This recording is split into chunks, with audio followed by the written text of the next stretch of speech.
A graça e a paz, querido, estamos aqui para trazer a lição de número 9 de jovem. Nós vamos estudar hoje o sexto sinal, a cura de um cego de nascença, ok? A nossa lição está uma bênção. Estamos estudando aí sobre o Evangelho de João, mostrando aí a divindade de Jesus, né? Como Jesus tem operado esses milagres maravilhosos. E eu aproveito aí para te pedir, se você caso não se inscreveu, se inscreva aí no nosso canal. Aí do lado direito do vídeo tem a palavra inscrever. Nos ajuda a continuar divulgando a palavra. Dá um toquinho aí na palavra inscrever e tu vai estar inscrito nos ajudando aí, tá bom? Deixa o seu like, compartilha aí com seus amigos, grupo.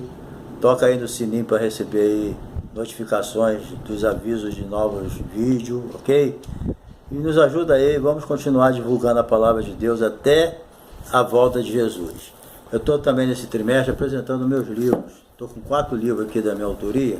Um é O Cristão, a Igreja e o Mundo. Com certeza esse livro vai te ajudar muito. Você pode dar até de presente aí para um novo crente, para um não crente, ele serve também. Subindo os degraus da fé, aqui você aprende tudo sobre a fé. Muito bom mesmo. Você pode também dar de presente. E você que deseja uma melhor comunhão com o Espírito Santo, aqui ó, penetrando nas profundezas do Espírito, muito bom. E batalha espiritual, aquilo que você enfrenta todo dia, ok? Então se você quiser adquirir esse livro, eu vou deixar aí na descrição aí, vou deixar o número do meu zap. Se desejar, você liga para mim e a gente combina aí como você pode adquirir esse livro e esse livro chegar pelo correio aí, na tua mão, na tua casa, tá bom? Deus te abençoe, e você pode acertar ele pelo Pix, pelo número da conta, a gente vê aí na hora, tá bom? Então vamos lá, o sexto sinal, a cura de um cego de nascença. O texto principal diz: enquanto estou no mundo, eu sou a luz do mundo.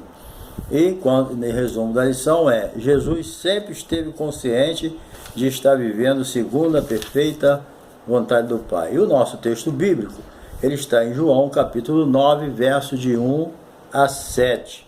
Então nós vemos aqui nessa lição de número 9, Jesus ele volta à Judéia. Como? Outra vez ele em Jerusalém, né? Jerusalém ficava na Judéia, e ele prossegue seu ministério no centro religioso político de Israel, ali naquele formigueiro, né?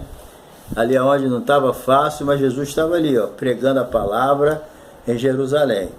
Então, ele volta ali e ali ele opera um milagre que vai trazer sérios problemas para ele, mas grande ensinamento para nós. Bem, número 1 aqui, fatos antecedentes. Fatos antecedentes é uma temporada na Galileia. Depois de andar sobre as águas, né, primeiro ele operou aquele milagre do pão, aí vieram para fazer dele rei. Ele mandou os discípulos embora dentro do barco e foi para o monte orar. Jesus não ia aceitar ser rei do jeito do homem, mas do jeito de Deus, né? Ele veio resolver primeiro o problema espiritual do ser humano, libertar o homem do pecado. Então, Jesus aqui, ele foi orar no monte e mandou seus discípulos para o mar. E no mar veio aquela tempestade, né?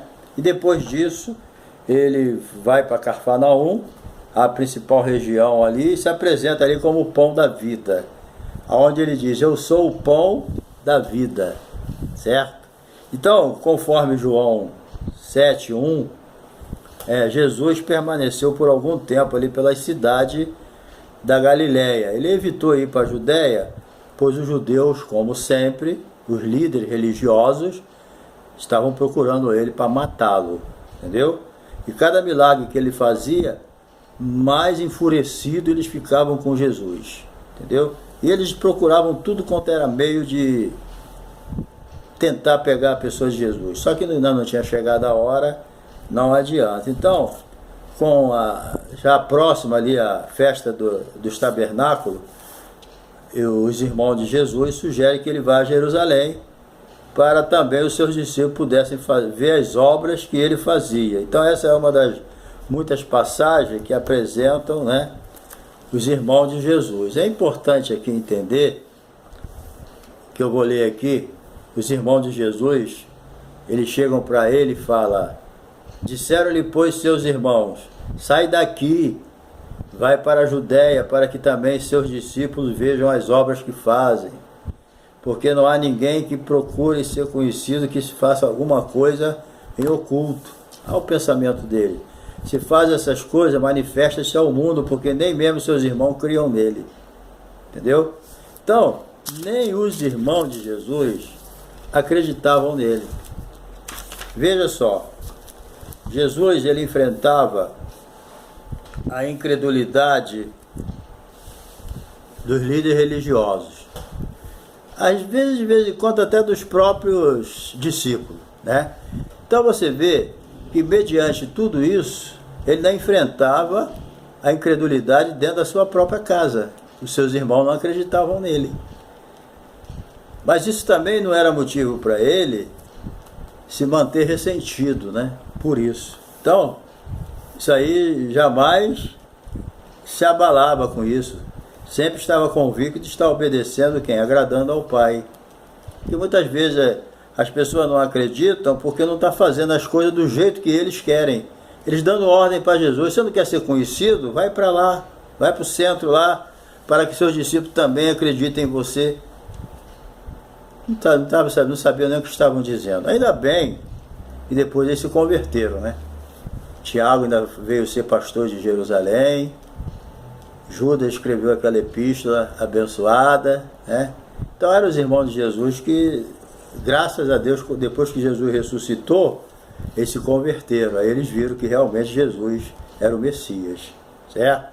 Então, Jesus não ficava assim abalado com isso, não. Paulo também, quando pregava, as pessoas, uns criam, outros não criam. Ele não ficava preocupado com quem não cria, não. Ele cuidava de quem acreditava. Não fica preocupado com quem não quer o evangelho, não. Vai ajudar quem quer. Tá entendendo? Perde tempo, não. Se um dia essas pessoas creem, o tempo deles vai chegar. Aí tudo bem. Mas não fica ali martelando aonde, na hora e pronto. Certo? Então, Jesus, depois de seus irmãos, ele se manifestou, mas como em oculto. Então, sua mensagem, a mensagem de Jesus, ela provocava distintas reações na multidão. Como assim? Eu já disse a respeito de Paulo, de Jesus também. Alguns criam ser ele o Cristo, mas o fato de ser conhecido como sendo da Galileia produziu uma dúvida. Entendeu? Às vezes alguém tem uma chamada de Deus, mas às vezes o profeta não tem honra na sua terra. Por quê? Não, mas esse cara não tem chamada não. Eu me lembro ele, quando ele não era crente, ele era assim, assado. Como é que agora ele diz que é crente, é pastor, é isso ou é aquilo?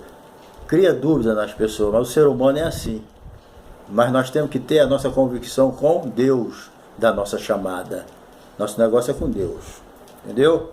Então nós vamos aqui, não é porque Jesus, por Jesus ser da Galileia, eles não acreditavam. Olha o que eles falaram. Não diz as Escrituras que Cristo vem da descendência de Davi, de Belém, da aldeia de onde era Davi?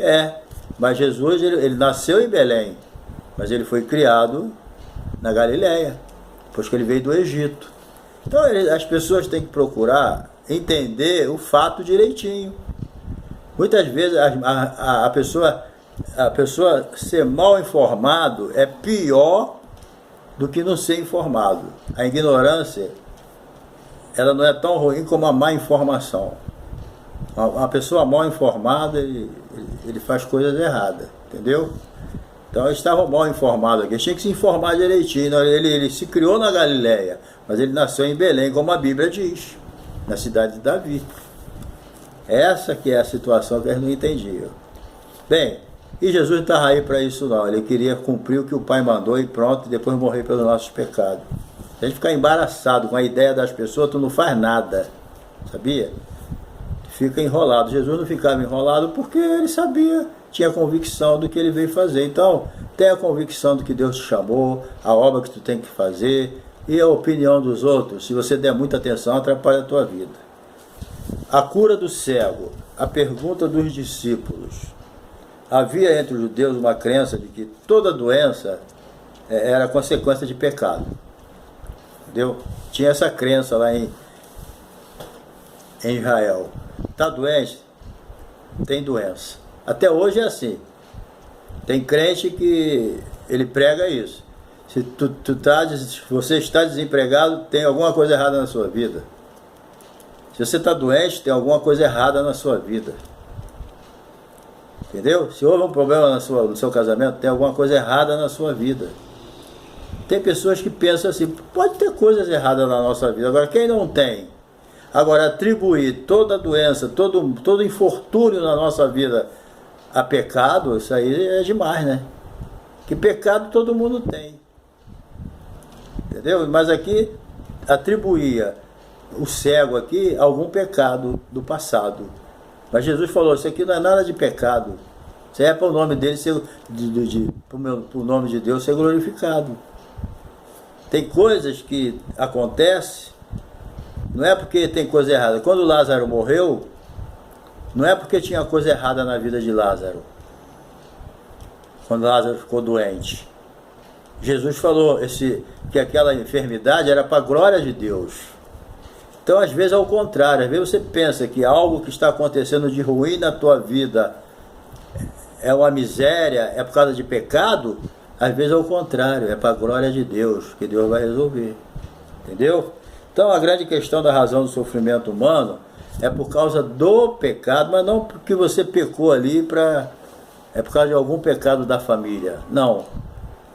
A queda, quando Adão pecou, a Bíblia diz que pelo homem entrou o pecado no mundo, pelo pecado a morte, e a morte passou a todos os homens. Então, quando Adão pecou, entrou no mundo um pacote de miséria. O pecado de Adão e Eva trouxe um pacote de miséria para o planeta. Desfigurou o planeta, maldita é a terra por tua causa.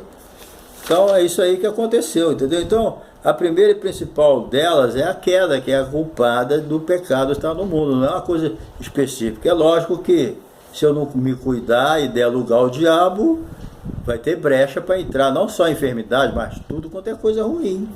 Se eu abrir a porta para o diabo, se eu abrir a porta na minha vida para o pecado, lógico que ele vai vir acompanhado de coisas terríveis na minha vida. Mas se eu sou um cristão, estou vivendo minha vida normal, vem coisa ruim que vai ser para a glória de Deus, que Deus vai resolver em nome de Jesus, entendeu? Então o mal de Eva e Adão e Eva passou para a gente, entendeu? Além dela existe também causa específica, isso é, pecados pessoais, que pode trazer consequência. Existem coisas que a gente pratica que traz consequência. O que é isso? A lei da semeadura, entendeu? A obra de Deus aqui, vamos lá. No caso aqui, o cego em questão, a situação era outra, não decorria de pecado. Então Jesus deixou claro que nem ele pecou, nem os pais. Se eles eram pecadores, eram, mas a cegueira dele não era consequência do pecado praticado pela família. É isso que Jesus deixou claro aqui.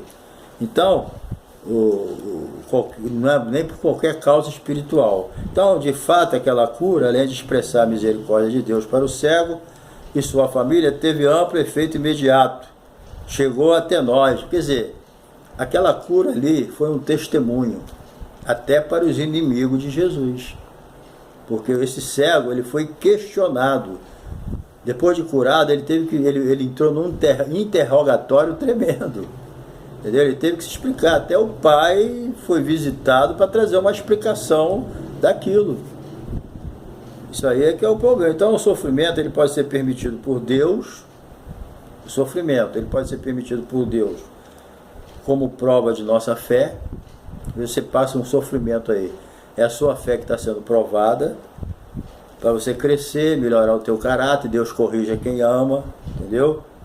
E assim, às vezes, como Jó, depois da prova, a gente fala, eu te conhecia só de ouvir, mas agora meus olhos te veem.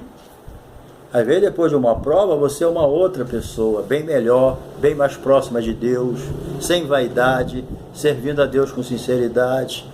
E às vezes isso acontece depois de uma prova. E talvez, se não fosse aquela prova, você até se perdesse. Agora, quem que gosta de prova? Ninguém. Mas ela vem, e Deus sabe por quê, né? Então, Jó era um homem temente a Deus, mas entrou na prova. Deus deu testemunho de Jó. Não tem ninguém na terra igual a ele, mas também não tem ninguém que padeceu igual a ele. Entendeu? Bem, a luz do mundo. Número 3. Antes de curar o cego, Jesus fala aos discípulos sobre o sinal que iria realizar. Mostra seu poder de tirar o homem das trevas e trazê-lo para a luz imediatamente. Porque aquele homem ali, Jesus, olha só, Jesus cuspiu na terra, fez lodo, juntou os olhos dele e ordenou que fosse ao tanque de Siloé, lavasse, e o cego fez e voltou vendo. Está lá em João 9, versículos 6 e 7. Então, agora, a pior cegueira aqui não era desse cego. Porque esse cego aqui, mesmo se ele foi curado, mas se ele não fosse curado, ele podia ser salvo cego. Agora, a pior cegueira era dos fariseus, que era espiritual. Jesus falou, olha, eu sou a luz do mundo.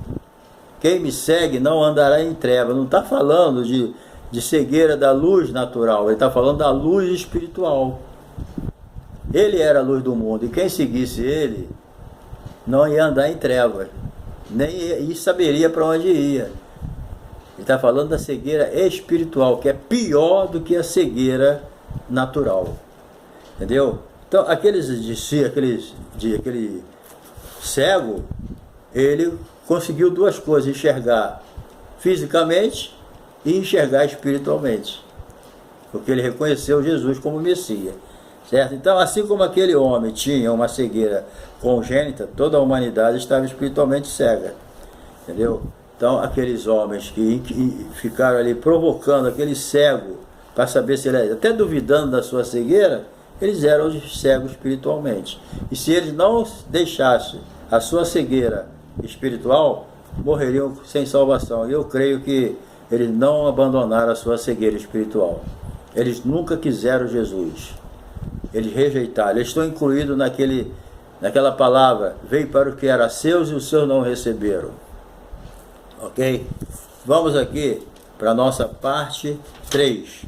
A reação dos fariseus. De novo, o sábado.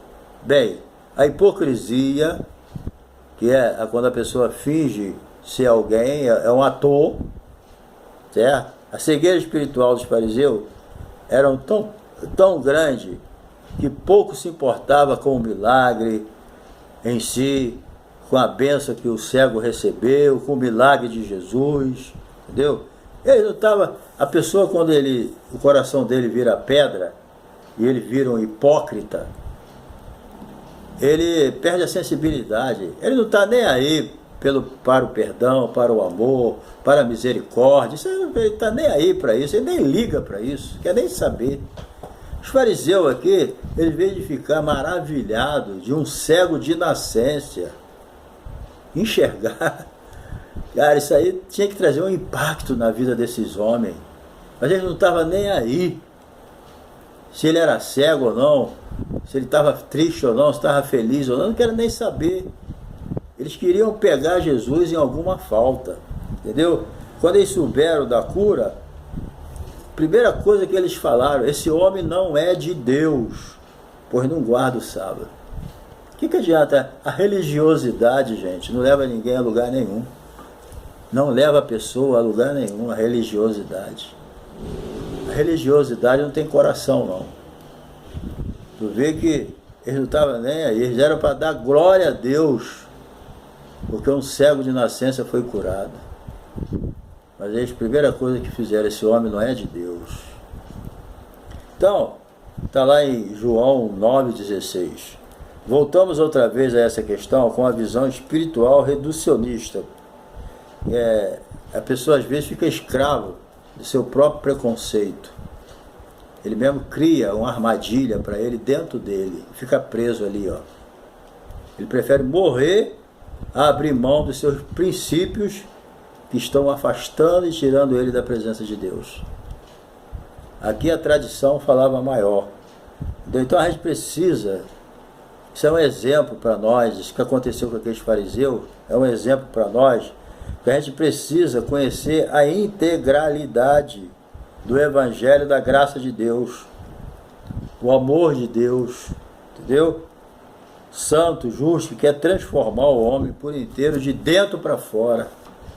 É uma hipocrisia muito grande essa transformação externa que não muda nada por dentro. O cara está podre, está igual sepulcro caiado.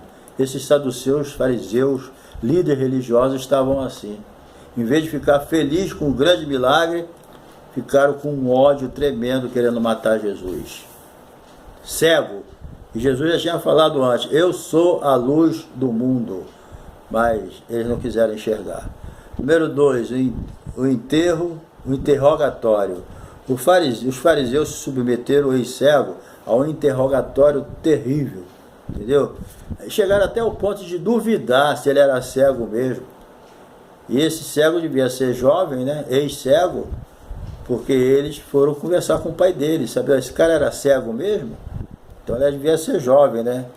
Então, o pai, para não se meter no assunto, porque quem confessasse Jesus perdia o seu lugar na sinagoga, perdia as mordomias, entendeu? Perdia muita coisa. Então as pessoas pensavam duas vezes antes de confirmar. Por isso que esse pai não quis se meter. Ah, não quero saber não, pergunta a ele tem idade, responde. Por quê? Porque eles tinham medo de perder as mordomias da sinagoga, as mordomias que todos tinham direito ali.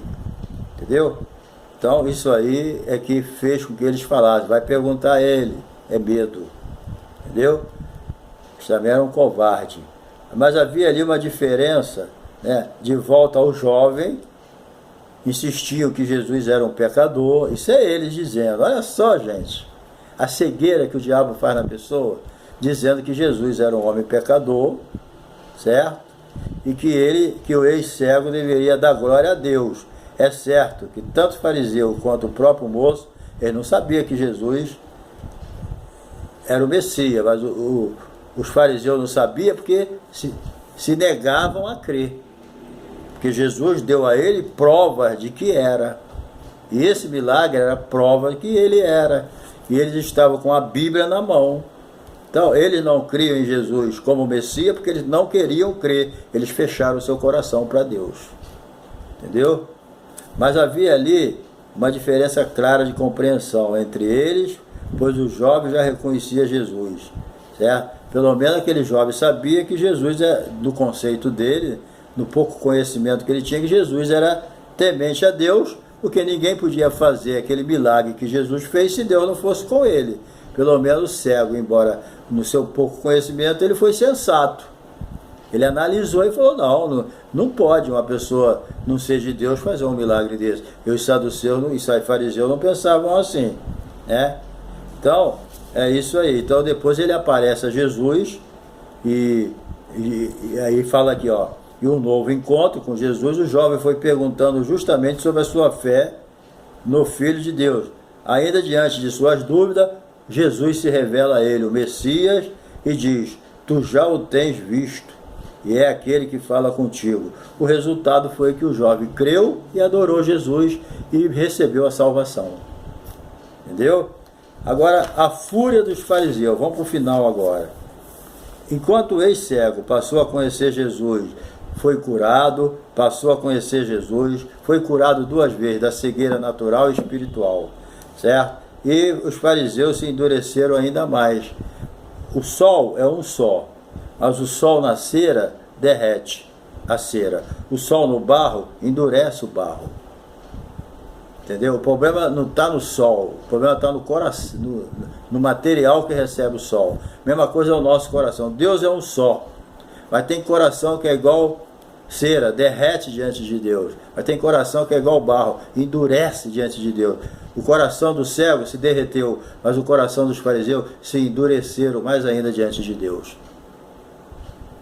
Aquele milagre fez com que eles se afastassem mais do Senhor. Entendeu? Enquanto o ex-cego passou a conhecer Jesus, os fariseus endureceram. A resposta do jovem acerca de Jesus deixaram eles furiosos. Entendeu? Porque eles se consideravam mais espirituais do que todo mundo.